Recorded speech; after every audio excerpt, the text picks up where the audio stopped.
Friends, welcome to சமையல் புதிது. இன்னைக்கு நம்ம வீடியோவில் பார்க்க போகிற ஸ்பெஷல் ரெசிபி இட்லிக்கு, தோசை, சப்பாத்தி, ரொட்டிக்கு, ஊத்தாப்பத்துக்கெல்லாம், பூரி, பொங்கல், மெதுவடை, சுட சுட சாதத்தெல்லாம் போட்டு சாப்பிட்ற மாதிரி ரொம்ப ருசியான சைடிஷ் ரெசிபி பார்க்க போகிறேங்க. குக்கரில் 3 விசிலுங்க. சட்டுன்னு பார்த்தீங்கன்னா ஒரு 10 நிமிடத்தில் கம்மன்னு ரெடி ஆகிடுங்க. இந்த சைடிஷ் வீடியோவை முழுமையாக பார்த்துட்டு இதே முறையில் இதே அளவுடன் நீங்கள் செய்து பார்த்துட்டு எப்படி வந்துச்சுன்னு உங்களுடைய கருத்துக்களை ஷேர் பண்ணுங்க. இந்த வீடியோ உங்களுக்கு பிடித்திருந்தால் லைக் பண்ணுங்க, ஷேர் பண்ணுங்க. நம்ம சேனலை இப்போ தான் நீங்கள் முதல் முறையாக பார்க்குறீங்கன்னா சப்ஸ்கிரைப் செய்து கொள்ளுங்க. கூடவே பெல் ஐக்கானை கிளிக் பண்ணி வச்சுக்கோங்க. அதில் ஆல்ன்ற ஆப்ஷன் வரும், அதையும் கிளிக் பண்ணி வச்சுக்கோங்க. இந்த வீடியோவை ஸ்கிப் பண்ணாமல் முழுமையாக பாருங்கள். இப்போ வாங்க இந்த சைடிஷ் ரெசிபி பார்க்கலாம். இப்போ சைடிஷ் செய்கிறதுக்கு குக்கரில் 50 கிராம் அளவுக்கு சிறுபருப்பு, 50 கிராம் அளவுக்கு துவரம் பருப்பு சேர்த்துருக்கேன். பருப்பு நல்லா 2-3 மட்டும் நல்லா சுத்தமாக கழுவி எடுத்துகிட்டு வந்திருக்கேன். இப்போ பருப்போட 100 கிராம் சின்ன வெங்காயம் மீளெல்லாம் அதுக்கு பதில் 2 பெரிய வெங்காயம் சேர்த்துக்குங்க. 2 தக்காளி பழம் நல்ல பழுத்த பழமாக சேர்த்துருக்கேன். தக்காளினுடைய மேல் கெட்டி பகுதியை கட் பண்ணிட்டு சேர்த்துக்குங்க. காரத்துக்கு 2 பச்சை மிளகாய் சேர்த்துருக்கேன். 1/4 டீஸ்பூன் போல் மஞ்சள் பொடி சேர்த்துக்கலாம்.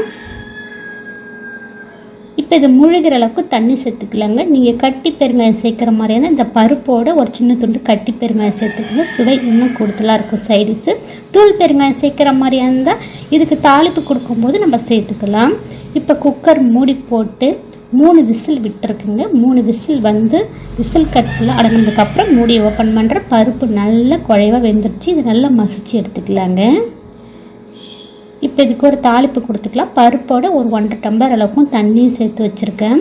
இதில் 1 டீஸ்பூன் போல் சாம்பார் பொடி சேர்த்துக்கலாம். தேவைக்கேற்ப உப்பு சேர்த்துக்கலாங்க. இதை சேர்த்து மிக்ஸ் பண்ணிவிட்டு சாம்பாரை கொதிக்க விடலாம். இப்போ இதுக்கு ஒரு தாளிப்பு கொடுத்துக்கலாங்க. இப்போ தாளிப்புக்கு ஒரு சின்ன குட்டி கடாய் சூடுபடுத்தி அதில் 1/2 டீஸ்பூன் போல் நெய், 1லேருந்து 1.5 டீஸ்பூன் போல் எண்ணெய் சேர்த்துக்குங்க. இப்போ நெய் நல்லா எண்ணெய் சூடானதுக்கப்புறம் 1/2 டீஸ்பூன் கடுகு உளுத்தம் பருப்பு, ஒரு 10 மிளகு சேர்த்துக்குங்க. ஒரு 1/4 டீஸ்பூன் போல் சீரகம் சேர்த்துக்கலாம். இப்போ இதில் வரமிளகாய் ஒரு 2 சேர்த்துக்குங்க. இது கூடவே ஒரு 1/2 டீஸ்பூன் போல் தனி மிளகாய்த்தூள். அடுப்பை ஆஃப் பண்ணிவிட்டு சேர்த்துக்கங்க. சூடலில் சேர்த்திங்கன்னா கருகிடும். அடுப்பை ஆன் பண்ணி வைக்காதீங்க. ஆஃப் பண்ணிவிட்டு தனி மிளகாய்த்தூள் சேர்த்துக்கங்க. பெருங்காயத்தூள் சேர்த்துருக்கேன். கருவேப்பிலை சேர்த்துருக்கேன். நீங்கள் கட்டி பெருங்காயம் ஏற்கனவே பருப்பு வேக வைக்கும்போது சேர்த்துருந்தீங்கன்னா இந்த டைமில் நீங்கள் சேர்க்க வேண்டாம். இப்போ தாளிப்பு கழுவி சாம்பாரோடு சேர்த்து மிக்ஸ் பண்ணிவிட்டு உப்பு காரெல்லாம் செக் பண்ணிவிட்டு சாம்பாரை பார்த்திங்கன்னா ஒரு 3-4 நிமிஷத்துக்கு கொதிக்க விடலாங்க. இப்போ சாம்பார் நல்லா கொச்சிடுச்சிங்க. இதை மிக்ஸ் பண்ணிவிட்டு ஸ்டவ் ஆஃப் பண்ணிவிட்டு லாஸ்ட்டாக இன்னும் ஒரு 1/2 டீஸ்பூன் கூட நெய் சேர்த்துக்குங்க. ரொம்ப ருசியாக இருக்கும். ஒரு சின்ன துண்டு வெல்லம் இருந்துச்சுன்னா அதையும் சேர்த்துக்குங்க. ரொம்ப ருசியாக இருக்குங்க. வெல்லம் சேர்க்குறது உங்களுடைய விருப்பம் தாங்க. ஆப்ஷன் வேணும்னா சேர்த்துக்குங்க, இல்லை ஸ்கிப் பண்ணிவிடுங்க. பொடியாக நறுக்கின மல்லித்தழை சேர்த்து மிக்ஸ் பண்ணிவிட்டு சுட இட்லியோட இந்த சாம்பாரை ஊற்றி சாப்பிடுங்களா. ரொம்ப ருசியாக இருக்குங்க. இட்லிக்கு, தோசைக்கு, சப்பாத்தி, பூரி, பொங்கல், மெதுவடைக்கெல்லாம் ரொம்ப அருமையாக இருக்குங்க. சாதத்தில் கூட போட்டு சாப்பிட்லாங்க. கொஞ்சமாக புளிக்கரைசல், ஒரு சின்ன நெல்லிக்காய் சைஸ் அளவுக்கு புளிக்கரைசல் சேர்த்து கொதிக்க விட்டு இந்த சாம்பாரை இறக்குறீங்கன்னா காலையில் செஞ்சாலும் மதிய வரைக்கும் கூட கெட்டு போகாதுங்க.